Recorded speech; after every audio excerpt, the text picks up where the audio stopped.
جتنی بھی توجہ ہوتی ہے وہ یہی ہوتی ہے کہ ہمارا بچہ کسی نہ کسی طریقے سے دو پیسے کما لے.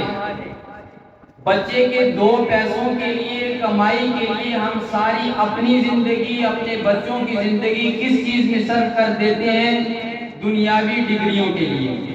ہم مانتے ہیں دنیاوی ڈگریاں بہت ضروری ہیں. کیوں؟ اس کے بغیر اس وقت روٹی کمانا مشکل ہو چکا ہے لوگوں کا. ٹھیک ہے، کمائیں، ہم ان دنیاوی ڈگریوں کو حاصل کریں، لیکن اس ہے کہ اللہ کے قرآن، رسول اللہ صلی اللہ علیہ وسلم کے دین کی بھی کوئی اہمیت ہو. 70 سال 60 سال کی زندگی گزارنا انتہائی آسان ہے. انسان گزار دیتا ہے، بھوکا رہے تب بھی گزر جاتی ہے. امیر ہو انسان، بڑے بنگلے کوٹھیوں والا ہو، تب بھی یہ زندگی گزر جائے گی. اگر ہمارے دادا پردادا اس سے اوپر جتنی نسلیں دیکھیں تو پیسہ بھی تھا، غربت بھی تھی، ہر قسم کے لوگ تھے. وہ چلے گئے، دنیا سے چلے جائیں گے. 60 سال اتنی بڑی عمر، 100 سال اتنی بڑی عمر نہیں، ختم ہو جائے گی. اس 100 سال کی زندگی کے لیے ضروریات کو مقصد بنا دیا، اور جو مقصد ہے اس کو بھول چکے ہیں. مقصد ہمارا کیا تھا؟ کہ اللہ کو پہچان لیں، اللہ کے رسول کو پہچان لیں، قرآن کو دیکھ لیں قرآن کیا کہہ رہا ہے. اس کو ہم نے پس پش ڈال دیا ہے. اس وجہ سے کیا ہماری نسلیں بگڑ چکی ہیں. آج اگر ہم نسلوں کو کہتے ہیں بھائی یہ قرآن ہے، یہ دین ہے، یہ مسجد ہے، تو وہ لوگ اس چیز کو لیتے نہیں. آج کل کی نسل، اس کی وجہ یہ کہ ہم نے خود اس چیز کو اہمیت سے گرا دیا ہے. مثال کے طور پہ ایک ہی مثال دیتا ہوں. سکول ہوگے، یونیورسٹیاں ہوگی، جتنی بھی بڑی چیزیں ہیں، ان کے اندر پیسہ بھی لگتا ہے، وقت بھی لگتا ہے، زندگیوں تک ساری چیز لگ جاتی ہے. کیوں؟ اس چیز کو ہم نے مقصد بنایا ہے، قرآن کو مقصد نہیں بنایا، رسول اللہ صلی اللہ علیہ وسلم کی تعلیمات کو مقصد نہیں بنایا.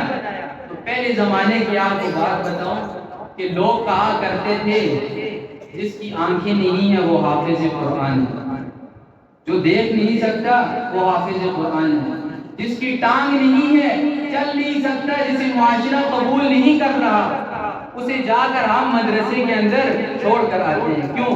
معاشرہ اسے قبول نہیں کر رہا. تو خود سوچئے، جب مسلمانوں کی حالت یہاں تک پہنچ چکی ہے تو کفر ہم سے کیا گمان کرے.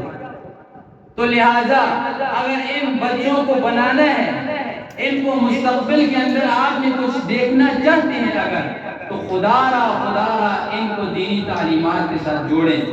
انہیں بتائیں کہ قرآن کیا ہے، اللہ کے پیغمبر رسول اللہ صلی اللہ علیہ وسلم کیا ہے، دین ہمارا کیا ہے. جب یہ چیزیں بچوں کے سامنے پیش کی جائیں گی، میں کئی موقعوں کے اوپر یہ بات کہتا رہتا ہوں کہ آج کل بچہ جب کوئی انگریزی تعلیم حاصل کرتا ہے، یا کسی فلمی ایکٹر کی کوئی ایکٹنگ کرتا ہے، یا کوئی گانا اچھی طریقے سے گاتا ہے، تو ہمارے ہاں اس کی واہ واہ ہوتی ہے.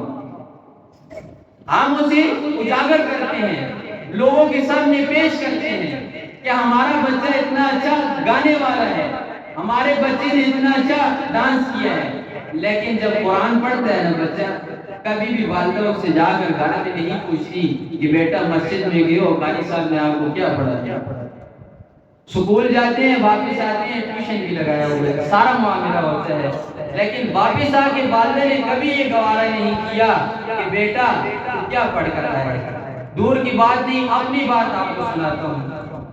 حفظ کیا، علم کیا، ساری چیز کی، گھر والوں کے اوپر وہ خوشی کے آثار مجھے نظر نہیں آئے کہ جتنا جب میری میٹرک ہوئی میری والدہ خوش.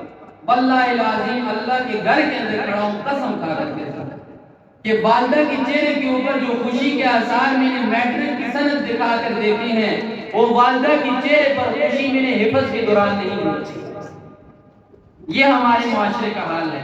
تو خود بتائیے پھر ہمارے اولادیں کیا ترقی کریں گے.